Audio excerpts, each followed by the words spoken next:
Hello and welcome to a somewhat unusual unboxing. What's been happening is I've been getting many parcels coming through the mail. So many in fact that I struggle to keep up. So to try to get back on track and to keep people happy, because they want to know what's happened to their packages, I thought that I would take a large amount and open them en masse and just highlight some of the more interesting items.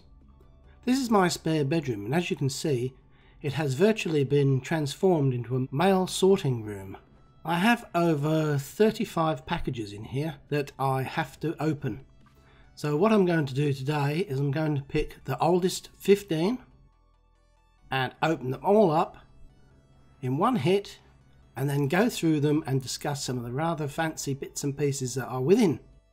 I don't quite know how to say this nicely, but I think I've reached the point where I no longer wish to be sent any more packages. I have more cars than I can work on in an entire lifetime, and I also seem to have all of the supplies and spare parts, magnetic clamps, etc. that I need. And like I say, I don't mean to come across as being ungrateful, but I really do feel that I'm a little bit selfish receiving all these goods when I've reached the point when I no longer need them. So just a little bit of advice, if you don't mind. If you wish to encourage people to indulge in this hobby, and maybe there's the odd YouTuber out there that would welcome a package of cars from time to time, maybe if you're thinking of sending me something, could you give thought to maybe sending it to somebody else? I hope you can understand where I'm coming from. Oh, and whilst I'm here, I'd just like to set the record straight and let you know that I won't be doing this format of unboxing anymore because it was way too hard and more awkward than I thought it would have been. So I shall be doing more unboxings in the future, but they will be just back on the usual format, and also will be live. Unlike this one, which has been pre-recorded, and I am trying to do a voiceover to coincide with what's happening on the video. The reason I chose to do this video was just to get on top of what was becoming a mountain of packages and reduce the number to a more manageable amount. You may see your package here. If you do, I've attempted to blur all of the addresses so that your privacy is maintained, and I do hope that I haven't missed any. So this is this week's unboxing. As you can see, if I was to do this in real time, this video would be a 3-hour video. I've therefore sped up phase 1, which is recording all the details separately on a piece of paper so I can tick them off in my register of parcels. I always include postage costs, value of the items, types of items, names and addresses of the sender, and I give them all an individual number so I can keep track of who sent me what.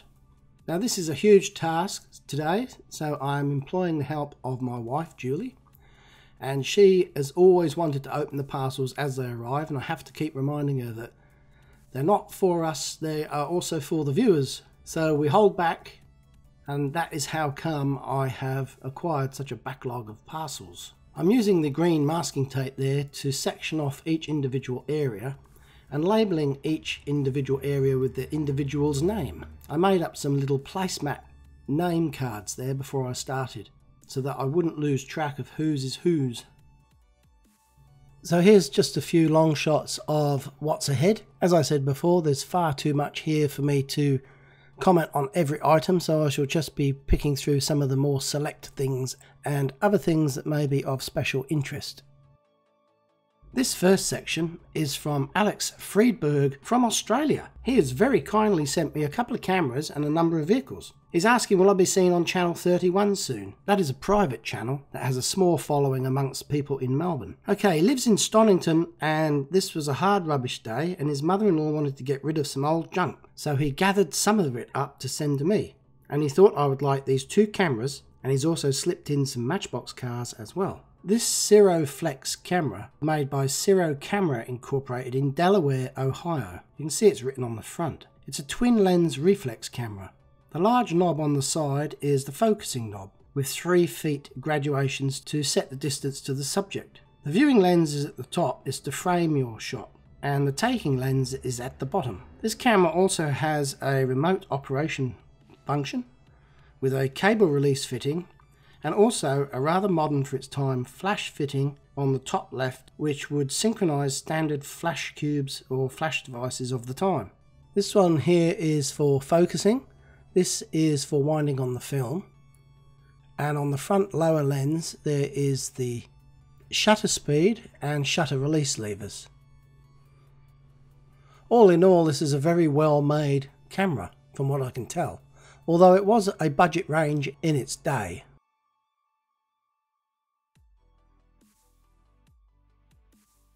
The next camera that Alex sent me is a Voightlander made in the 1960s by a German company, and it's the Voightlander Besser Mattock.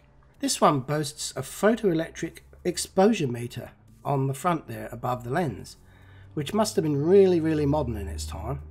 It takes a reading of the ambient light and adjusts the aperture accordingly. It's a 35mm camera, and I must say it is the heaviest camera I've ever felt. They must make them really solid in Germany. Alex also was kind enough to send along the original instruction booklets that came with the cameras, which is something that is probably hard to find these days, and I'm extremely grateful. These will remain with these cameras until I pass them on in a few years' time, maybe when I'm on my deathbed, who knows. And he also included some accessories. Not only that, there's some actual Matchbox vehicles here. This one is the low red trailer, and you can see it's got the Rebels on the side there, aerobatic team. The Red Rebels. I think they probably wanted to use the red arrows, but the RAF wouldn't let them, so Matchbox made up the Red Rebels. Now I think that this vehicle had a stunt jet on the back of it, so I'll have to try and find one of those in the future to complete this model.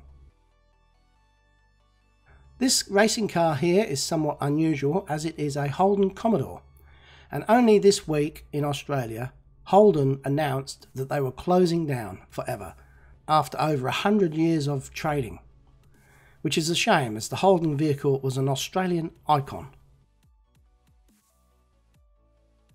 The next package today is from Gerald Baudet of the Vale of Glamorgan in Wales, which is in the United Kingdom. He says he's found these 4 Matchbox Spitfires over 30 years ago in a shop on Blackpool seafront. He paid less than £1 for the lot. Well, what I intend to do is use these for my up-and-coming Battle of Britain commemorative makeover, which will take place in September. You can see that all of these are identically painted. I can only assume that they were sprayed using a template of some description. What's good about these is they've all got the canopies and they've all got the undercarriage. Although on this one the undercarriage is broken. Never mind, that can be fixed. These are going to make for a fantastic fighter squadron when I get round to making them over.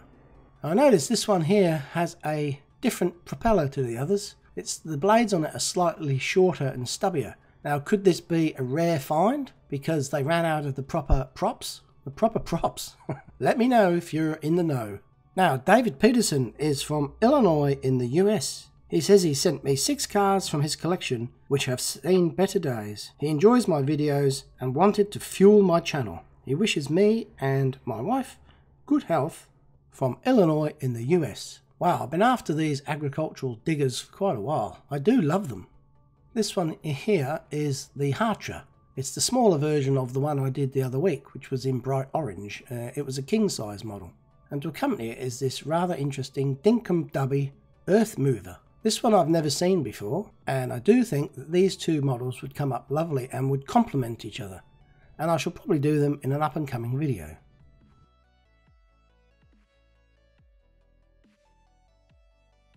We've also got here a nice example of this Tipax refuse truck.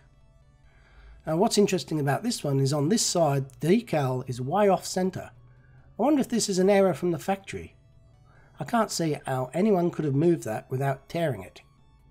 I'll probably keep that one as is, as a bit of a curiosity. So thank you, Dave Peterson. This next selection is from Bruce Touchings.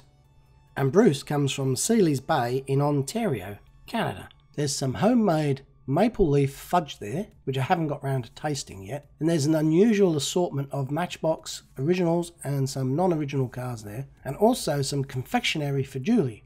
Not only that, there's a couple of unusual challenge coins that I've never seen before. Now just having a look at this selection, I can't go through them all, but this one here caught my eye because it's rather unusual. It's a Hot Wheels, and why I think it's unusual is because it's got white wheels on it. Whether or not they were silver when this came out of the factory, I do not know, but it did catch my eye. It's a shame the windscreen's broken, and I must admit that for a Hot Wheels model, the interior is rather ordinary. So could this be an early model Hot Wheels? I'm not too sure. This one here you may have seen before, only not in this condition. It's a Roller-matic scout car, and when you push it along, the gun is supposed to move at random left to right. An interesting feature, and I shall do a program dedicated to those one day soon. Now here's something you don't see every day. 3 Hovercrafts. One is an original Matchbox, and this one and the other one have nothing written underneath, well, apart from made in China. This SRN6 is the original Matchbox, and here's another one. This one doesn't even have made in China on it. So, very odd. These chocolate bars look nice. I'm sure Julie will like these. I'm not into mint chocolate, but she certainly is. And this After 8, I know, is used to be one of my mother's favourites in England. Here's a close-up of a couple of these challenge coins. This is a commemorative challenge coin commemorating D-Day in June 1944, and obviously the Canadians that assisted with that operation. Here's one from the Canadian Mint. Now I haven't looked, but I'm guessing that rather impressive building is the Mint in Canada. And this here looks like a treasury of some description because it's kind of got reinforcements around it, similar to what the old treasuries look like. And this one is something to do with the Kuwait War, 2011 and 2012. You can see there is Iraq, US and Canadian flags represented on this coin. So if anyone has any more information about that, please let me know. Thanks Bruce, a fantastic selection there. Adrian Lawrence, you're up next from Budapest in Hungary. Thank you Adrian. Let's have a look at what you've sent me. Some things I have never seen before here, some shabby and some in really good condition. Here's some modelling putty that I've never used before, Plasto, I'll have to give that a go. Some handy masking tape, which you can never have enough of. Ambulance, like a taxi, but this car here caught my eye. Personally, I think this is in mint, unplayed with condition. Can't quite read what it says on the back there, even though I'm zoomed right in. Very, very difficult. Does it say Tempest? I'm not sure. But this one's actually got a clockwork motor in it, and it's one of those pullback and release vehicles. The brand is Welly, and it's made in China. But maybe these are sold in Hungary, because I've never seen these in England or Australia. So very unusual, and I shall be putting that one aside. Now here's a classic, Matchbox police car. Who didn't have one of these as a kid? This one's a super fast style. But wow, look at the play of wear and tear on this. I can't wait to get to grips with this one. I don't often do super fasts, but this one here is going to turn out great. The transformation hopefully will be quite dramatic. Now this one here looks similar to the one before for the red aerobatic team, only this one's labelled with NASA stickers. So perhaps this one had, instead of an aerobatic jet on it, maybe this had a space shuttle or something similar. Again, more research required. It's very interesting. This is what keeps me going. Here's a nice sturdy mug here. Coffee mug from Budapest in Hungary. And it's got some pictures on it of, I guess, Budapest. There's an old 200-year-old bridge there and some trams, which are quite popular in Melbourne where I live. So Budapest must have a good public transport system also. Now this here looks delicious. Look at that picture. It's all creamy toffee and chocolate. I can't wait to get me gums around that. Oh, it doesn't fit in there. Oh, yes, it does. I'll have a cup of coffee and some chocolate. Thanks, Adrian. Awesome stuff. Now, Randy Peterson from Delaware in the USA. Randy sent me a map to show where I need to put the pin for this contribution. There's Delaware there. I had to look it up. It's the second smallest state in America, Rhode Island being the smallest. First up, there's a superfast Citroen, number 51. I notice it's got a missing tow hook. But the doors open nicely and it has some nice details. Not too sure about the yellow interior. I don't think it really suits the vehicle. There's a really heavy model here of a Matchbox Super King K70 Porsche 911. It's a real heavy piece of metal, this. It's got some nice super fast wheels there that actually look presentable, like mag wheels. The interior's red, the steering wheel's missing, bit of a shame, and this boot looks like the left hand hinge pin has been broken off, or there's definitely something wrong with that that would need to be looked at. Overall though, this would make for a nice little model. In the correct setting. Oh, there's a bit of broken plastic there, I'm not too sure what that is. And there's a key slot on the base, which suggests to me it came in a box with a plastic stand or something. Now when I first saw this, I got really excited. I thought, oh, I've never seen this Matchbox car before. This must be really old. When I turn it over, I realise it's not Matchbox at all. It was made by Budgie. Now, Budgie came out in the 1960s. It was an English-based company in London, and they were often mistaken for Matchbox cars because they had similar wheels, axles, and a same sort of standard of high details. So thank you, Randy. Now, I find this person's name difficult to say. It's Misael Gauna, but his nickname is Negra, apparently, and he's from Poland in Warsaw. Now, there's a few unusual items here, one of which is that interesting tea tin, which looks very old. Some stickers. I'm not too sure where you get those from. Maybe he makes them himself. These cars here are similar to the one before that Adrian Lawrence sent me from Budapest. They are both very similar in detail and weight, although these two do not have the pullback clockwork mechanism. And what a surprise, by gum, these are also Welly branded vehicles. And they're also in very good condition. They're quite light because they've got plastic bases, but they do have a surprising amount of detail on them. The first one was a Fiat 125, and this blue one is a Polonaise Kero Plus. I've never heard of one of those before. I shall be keeping those and will not be doing anything with them.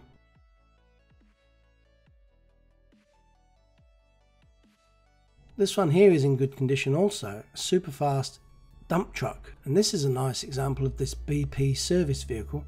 However, it's from Corgi, and I haven't really ventured into Corgi yet, but I do intend to. In actual fact, there's no end to this hobby. You can go in any direction you please and come back to where you started again if you wanted, which is probably something that I shall be doing. There's some spare parts, and here's a close-up of that unusual tea tin. And Grad has also included his own pin to put in the map, I believe, which I shall be doing after this presentation. I don't know what that says. It's Polish, I'm guessing, as that is where Grad is from.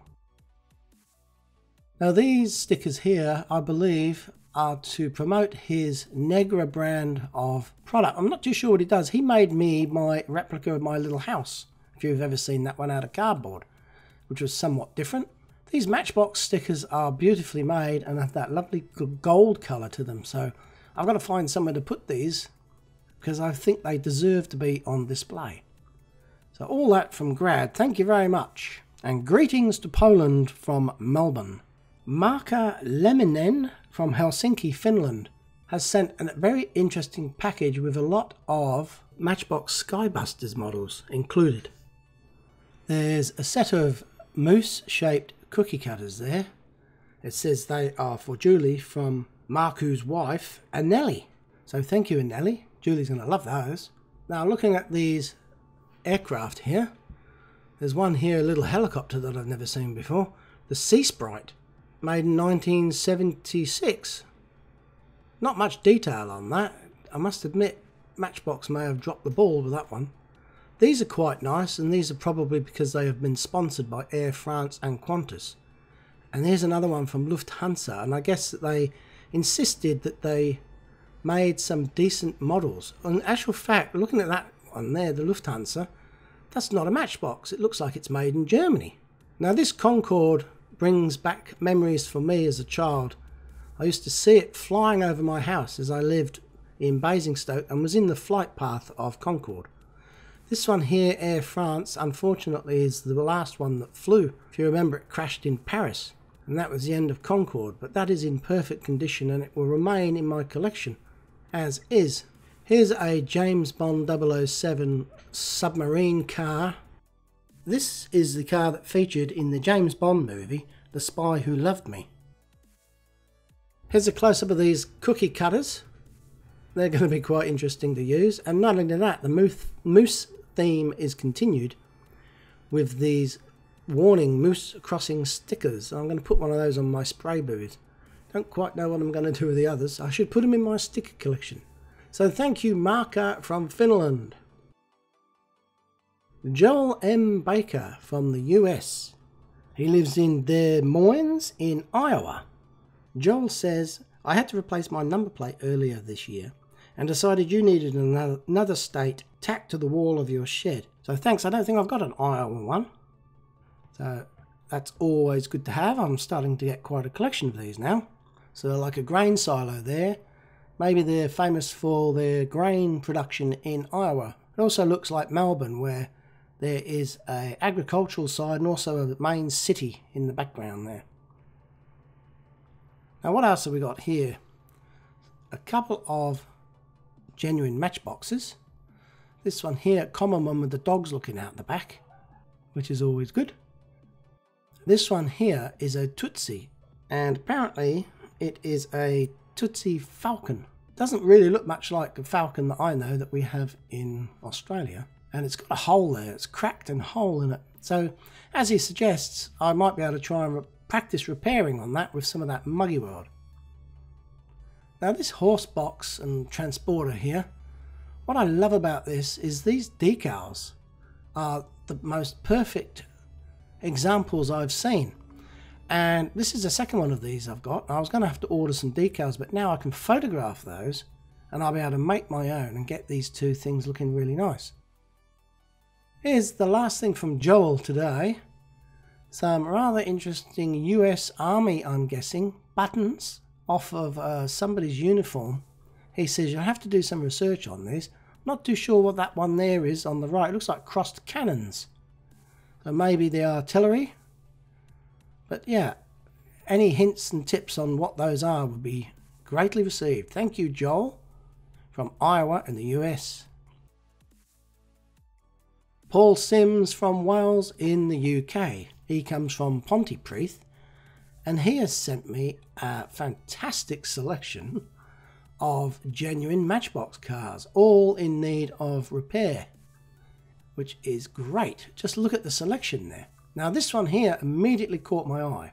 The reason is I have the front section of this model, but not this second trailer. These came out in a set with two trailers and a prime mover, or a tractor.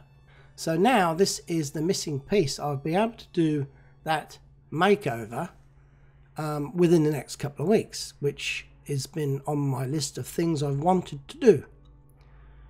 Now what have we got here? Volkswagen Beetle. Here's the Mustang with the steering wheels that I did. It's a couple of fire engines there.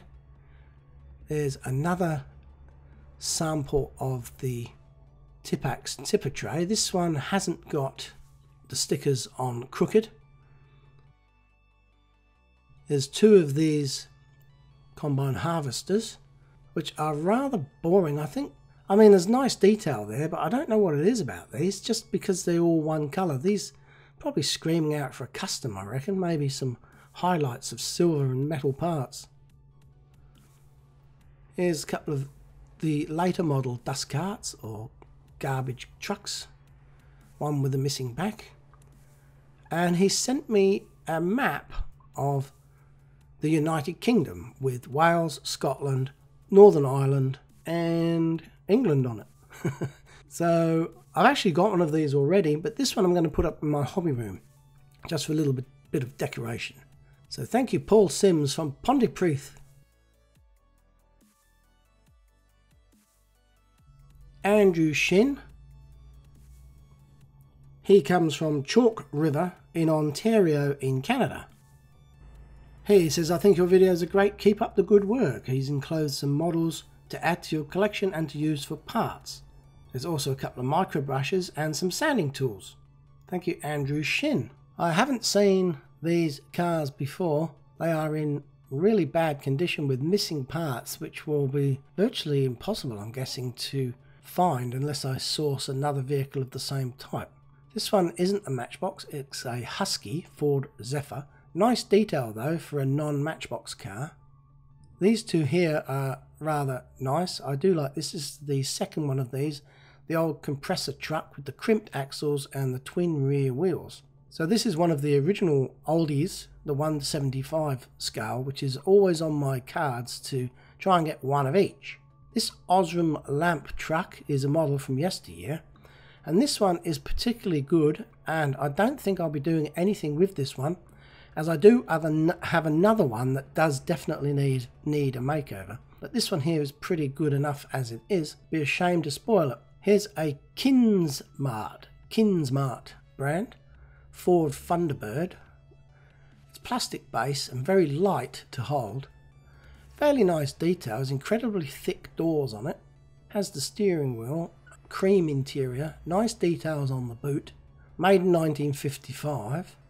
Scoop on the bonnet, and some nice little decals there of checkered flags and probably the badge of the company that produced it.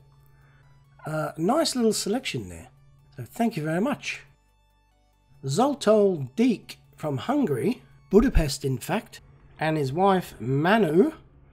He says, me and my wife are big fans of your show. There aren't many before Superfast Matchbox in here, because of the Cold War being on the wrong side of the Berlin Wall. He says, keep up the good work. We like to see more of the restorations and custom cars. All the best from Budapest. Well, here's a refrigerated truck. I've done 2 of these already. This one's quite good. It's got a rather unusual base. I don't remember the base being that thick. I'm going to have to check to see whether this is a rare one, because I do not remember it being that thick where the axle goes through the base. The Batmobile is a Corgi. I think everybody jumped on the bandwagon with the Batmobile. I think all companies made one, and they're 10 a penny. But imagine if you had the whole set of all the different ones. Robin's missing here. Whether or not he was in there, I don't know. It doesn't look like there's any place for him. I mean, there's a front seat, but it doesn't look like there's a hole in the front seat. And the other pointer tipper truck there is something that I really admire because it was one of my first vehicles that I did. Mike and Valerie Music from San Jose in California have sent me a most exciting package here that is full of a variety of stuff. So let's have a look at these things in some detail. Well, the Kit Kats, of course, they go without saying. Who doesn't love a Kit Kat? 2 fingers is better than 1, I always say. What is this here? This is a rather unusual collectible Pixar nightlight. Don't know where it's come from or why it's been made. Made in China. Very unusual, collectible, still in the box. So I won't be opening that. Now here's some unusual things. Some really tiny, what look like die-cast models. The same size as you would put on a charm bracelet. There's also a cream plastic mouse in there, which is all sorts of crazy stuff coming again. What's this? Buick Roadmaster. This is actually a Christmas decoration that you can hang on your tree at Christmas if you're a car buff like me. It's very well made, and it's quite detailed and well painted, and it's got a cute addition of a couple of presents in the back there to make it Christmassy. And I think what a fantastic idea. So I shall be hanging this on my tree next Christmas. And I will be thinking of Mike and Valerie Music. This is a nice little model. Can't remember what brand it is. I'll have a look in a second. But look at the suspension on that. This will go over speed humps as big as they come. It's rather simplistic in its design. Very light plastic. It's a Renault. And it's a... I don't know if it's a Norev. Is that what brand that is? From France. Here's another incredibly detailed car, sort of trying to match the, I think the Corgi selection that came out with similar sized vehicles. But these don't have the feel. This is a road signature. It's all plastic, but at a glance you would think it was a really well-made die-cast model. Still a beautiful thing, and I should be putting it with my classic car collection. 100% no worries there. This one's a Ford Fairlane, sorry. Beautiful pink, and check out that sunroof. It's that green. You imagine cruising down the street there, you look like aliens sitting in there. It's got bejeweled headlights. A little bend in the bumper there, but I don't think it's broken. Nice touches with the decals on the door and that chrome trim that runs the entire length of the vehicle. And look at that, the spare wheel's got its own little storage area. So a really beautiful collection of cars there. And can you imagine what it would have been like in America to have those driving down the street and be commonplace? They are so beautiful. Adrian Dumitru from England. Well, Adrian Dumitru is a Romanian person that now lives in Luton in England. And he sent me a small package here of some interesting items. And he says he enjoys watching my videos. And I have a simple request. Can you restore please one of the models and upload it to YouTube? Check the package and you will see which one I mean. Well, I can see which one you mean, Adrian. It's this one here. And this is the second one of these models that I have. And I must admit, I do like doing up the models of yesteryear. As I've said before, they are all pieces of art. Now this one here would be particularly challenging because the whole roof of it is slewed to the left and could crack when being straightened up. This is a really nice looking car in good condition, except for one wheel somewhat randomly is split, one tyre. Look at that. How bizarre is that? I don't even know if that's possible to fix. Never actually tried to fix a tyre like that. This could be a first for me. Here's another model of yesteryear lookalike on the left. Osram lamps again, remember that from before? And this is a super fast, what? Medical vehicle? I have no idea. But this one here I like. You know why I like it? Because it looks like it's straight out of the box. It's the Checker Taxi or Checker Cab.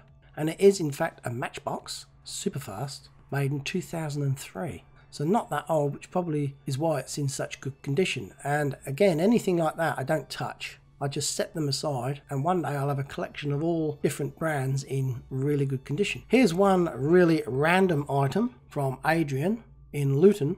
It's a, what do they call those? A minion on a bicycle.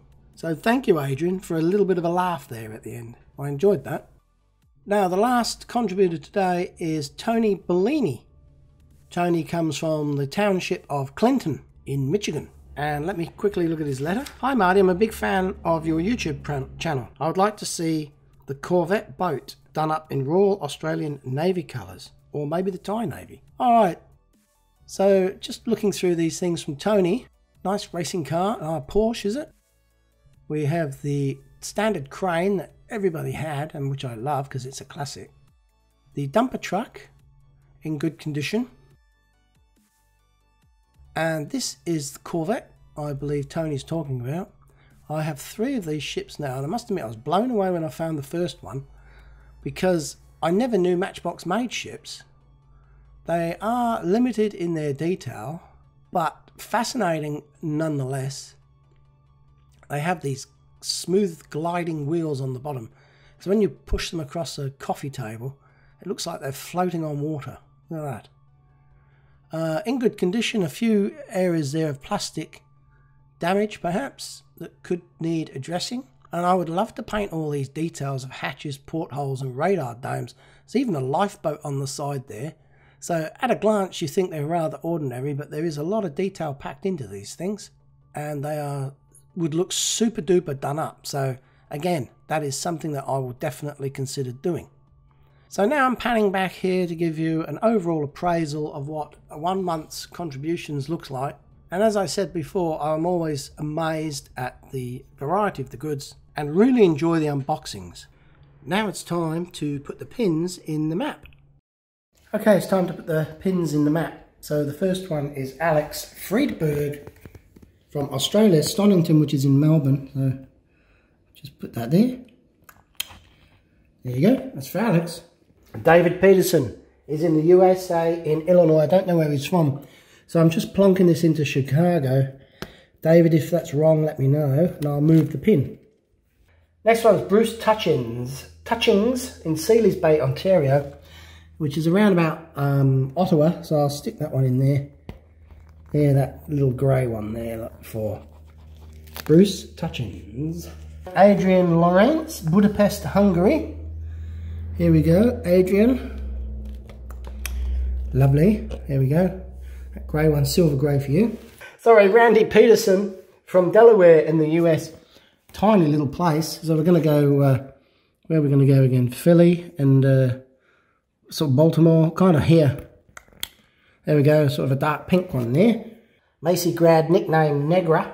Poland, Warsaw. Here we go, I've got a, let's go straight in there, chunk. Whoa, there we go, it's a sort of a dark greeny blue.